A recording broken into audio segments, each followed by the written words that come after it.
Hi, my name is Danny. And I'm Bryce. We're going to take you on a journey through the rise and fall of Qing China.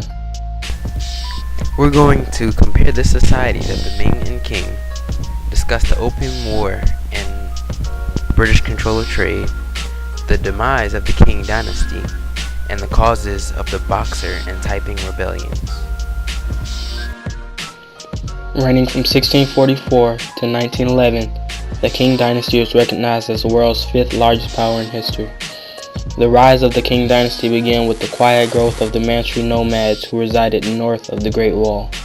Narachi, a member of the Manchu, became a militant figure and united the warriors of each Jurchen tribe into army sets under 8 banner armies to represent each set. The Manchu people formed a bureaucracy and began their expansion to conquer the Ming Dynasty. Bureaucracy was formed closely along the lines of a Chinese bureaucracy.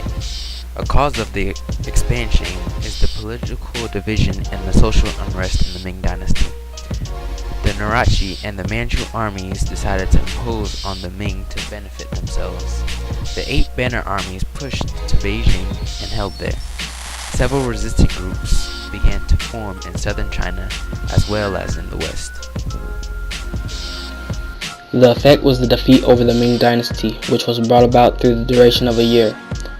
After this, the Manchus took the name of Qing.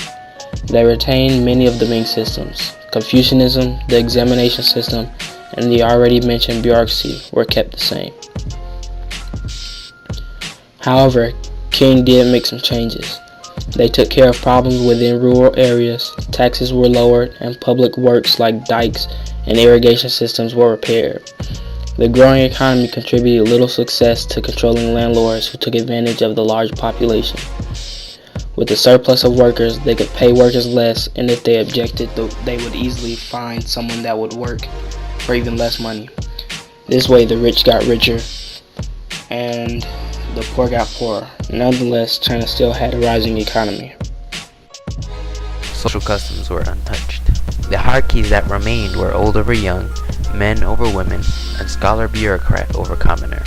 The decline started in the 18th century. The exam system became corrupt.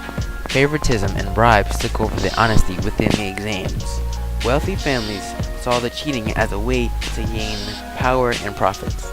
They also showed less concern for peasantry and urban laborers.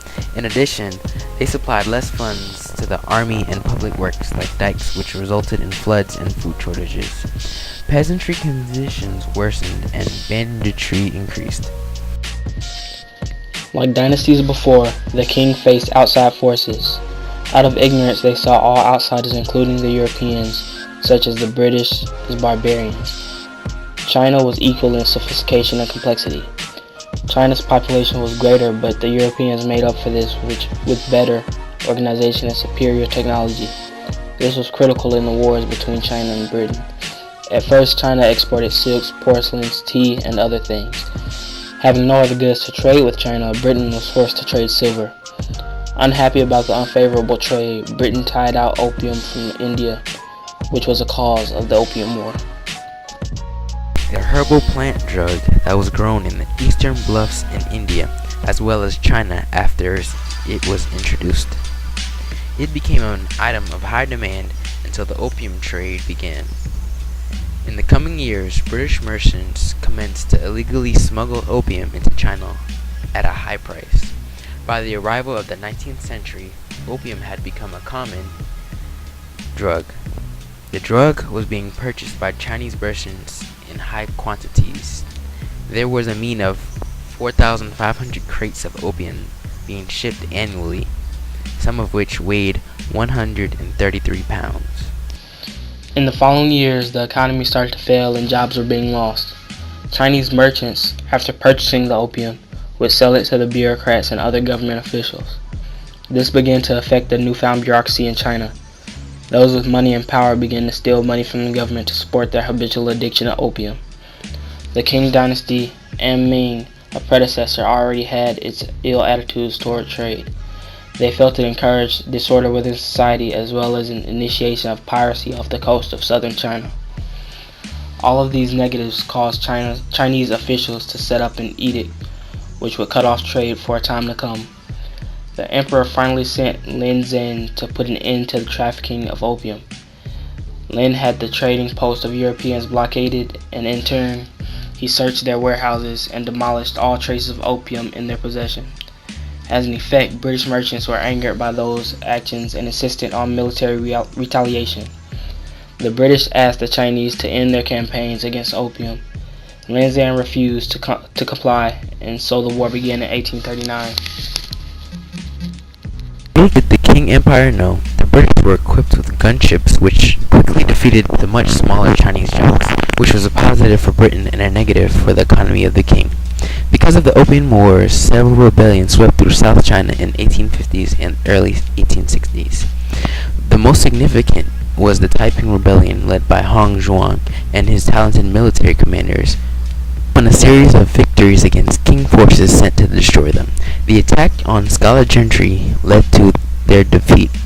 Honest and able Qing officials such as Zhang Guofang raised a military that was able to fend off Taiping assault on northern China. They brought a bloody end to the Taiping Rebellion with the end of Hong and 100,000 of his followers. Manchu rulers, despite going through all of these problems, stubbornly resisted reform. In 1898, the Boxer Rebellion took place. The Boxer Rebellion was brought about in an effort to expel all foreign powers, peoples, and activities. However, the Boxers were crushed by Emperor Cixi. After the Opium War, China was forced to open up its ports with less regulation for Britain. There were 5 main countries involved with the sphere of influence as far as China, including Britain. Those countries were Britain, France, Germany, Japan, and Russia. Towards the end of 1911, more secret societies arose in resentment of the government's reliance on Western powers. The unit of the bureaucracy led demonstrations and mutinied. In the last effort in February 1912, the Emperor Pui was made to step down, which was a negative, and a patriarchal lord took his place to run the newly Republican government. And thus a revolution broke out and eventually ended the Qing Dynasty in late 19